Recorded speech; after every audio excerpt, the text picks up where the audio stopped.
साधु होते हैं तुम्हारे कष्ट दूर करने के लिए स्वयं कष्ट सह जाना, तुम्हारे लिए अपना भजन दे देना। तुम जैसे हो ना, तो ऐसा लगेगा मेरा बच्चा है, इसको कष्ट ना हो। ऐसे कटु वचन या क्रोध वचन या ऐसे साप कुछ नहीं है, तभी साप वाप होते हैं। ऐसे आजकल जिनके पास होता है ना, वो ऐसे दे ही नहीं सकते, ना साप ना वरदान। और जिनके पास नहीं होता ना, चट दे देते, क्योंकि है ही ले जबान में, दिन भर झूठे ही बोलते रहते। बहुत आराम से आनंद से चलो, भगवान का मार्ग कभी ऐसा नहीं रहा। मतलब पैसे से जो होता है वो भगवान का मार्ग नहीं होता, और जो भगवान का मार्ग है उसमें पैसा प्रधान नहीं होता, वो भाव प्रदान होता है। आप देखो ना, भगवान सबरी जी के यहाँ जा रहे हैं, सुदामा जी के तंदुल पा रहे हैं, भला पैसे वालों की बात है क्या? तो छोटे छोटे तंदुल पा रहे हैं टूटे हुए। कौन है? द्वारिकाधीश है। ये कौन है? भगवान राम है, सबरी के बेर पा। हमारे भगवान और हमारे भगवान के भक्त बहुत लाडले होते हैं। नहीं आप देखो, अगर संत है तो ये कहेगा बच्चा तुम्हारा भगवान मंगल करें, हमारी तो कोई गलती नहीं, शायद तुम्हें भूल हो गई, नहीं भगवान तुम्हारा मंगल करे। ऐसा नहीं हो सकता कि वो ये कह दे जात नाश हो जाए, ऐसा नहीं। हमने संतों में ऐसा नहीं देखा। वो पीट गए हैं और मंगल बनाया है।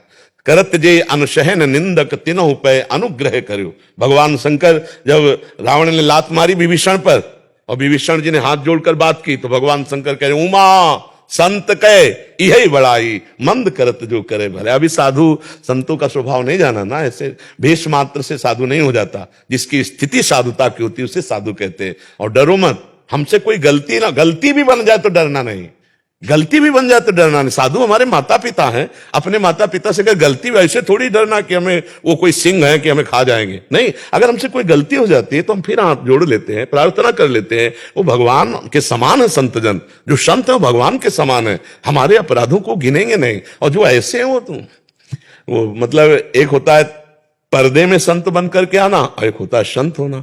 पर्दे में तो कोई भी बन सकता है, लेकिन संत बनना बड़ा कठिन है। आप लोग प्रसन्न रहिए और कभी कहीं कोई मत डरिए।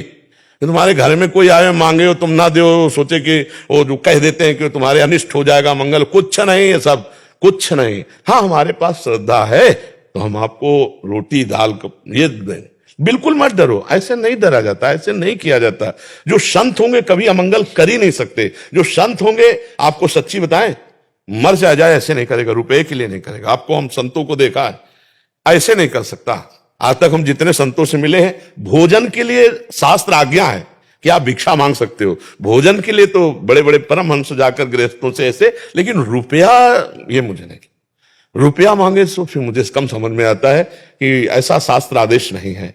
हाँ, भोजन के लिए तो भिक्षाम दे, ये तो बड़े बड़े परमहंस आएंगे। तो आनंदित रहो बच्चा, कभी ऐसा मत सोचो। हर्षवर्धन मिश्रा जी। राधा वल्लभ श्री हरिवंश। आपने कई बार सत्संग में बताया भी है कि प्रकृति में 3 प्रकार के गुण चलते हैं, रजोगुण, सत्वगुण और तमोगुण। तो कई बार हमारे शरीर में ये गुणों का प्रभाव चलता है अंतःकरण में, अंतःकरण में। तो महाराज जी, कई बार जब भजन बिल्कुल भी नहीं होता, तो उस स्थिति में हम ये कैसे पहचाने कि ये हमारे प्रमाद के कारण हो रहा है, या हम अगर मान लीजिए आश्रय लेते हैं तो हम इस आश्रय पे बैठे हैं कि हम तो प्रियालाल के आश्रित हैं। अगर हम मान लीजिए चूक हमसे हो भी रही है किसी जगह में और भजन हम नहीं भी कर पा रहे हैं, तो हम उनके आश्रित है, वो हमें देख लेंगे जी। ये तो हृदय का विषय है। जब हमारे अंदर तमोगुण आता है तो हमारे अंदर प्रमाद स्थित, प्रमाद कहते हैं ना करने योग्य कार्य के करने में रुचि हो जाना और करने योग्य कार्य में अरुचि हो जाना। तो जैसे भजन है, सतमार्ग की प्रवृत्तियां हैं, इनमें बिल्कुल रुचि नहीं होती। निद्रा आलस्य प्रमादोत्थम तत् तामस मुदाहृतम। उस समय हमको नाम कीर्तन करना है, नाम जप या सुमिरन या मनन नहीं। अलग अलग बाण होते हैं ना, तो जैसे तमोगुण आया तो उसके लिए बाण है नाम कीर्तन, वो करने नहीं देगा, वो बुरा लगेगा मन को, लेकिन उस समय हमें करना है। जोर जोर से पद गायन करना है, भगवत संबंधी लीला चरित्र या नाम कीर्तन करना है। और उस समय भी तमोगुण अंतःकरण में आया, मेरे में नहीं। मेरे में तमोगुण थोड़ी आया, मैं अंतःकरण हूं क्या? जब गुण चर्चा होती तो फिर तत्व चर्चा उसमें जुड़ जाती है। तो जब हमारे अंदर गुणों का प्रवाह आया, तमोगुण, हम जान पा गए हमारे अंदर तमोगुण आ गया, तो किस में आया? अंतःकरण में, मेरे में नहीं, क्योंकि जानने वाला तो मैं हूं। वो अंतःकरण मेरे जानने में आने वाला विषय है, इसका मतलब मैं अंतःकरण नहीं हूं। समझ पा रहे हो ना? ये ज्ञान की बात है, मैं साक्षी हूं उसका। अब अंतःकरण में प्रमाद स्थिति आ रही हो, हम नाम कीर्तन कर रहे हैं, जीत गए हम तमोगुण को। अब रजोगुण जब आएगा तो भोग विलासिता का चिंतन कराएगा। ये नाना प्रकार की स्वादिष्ट पदार्थ, जनेन्द्रिय जन भोग की कामना, बहुत तरह की भोग संबंधी कामनाएं रजोगुण में उत्पन्न होती हैं। तो जब हमारा भजन में अरुचि और भोगों में रुचि होने लगे, भोगों का चिंतन तो समझ लेना चाहिए रजोगुण आ गया। अब उस समय हमें क्या करना है? उस समय सत्संग सुनना चाहिए। अलग अलग बाण है।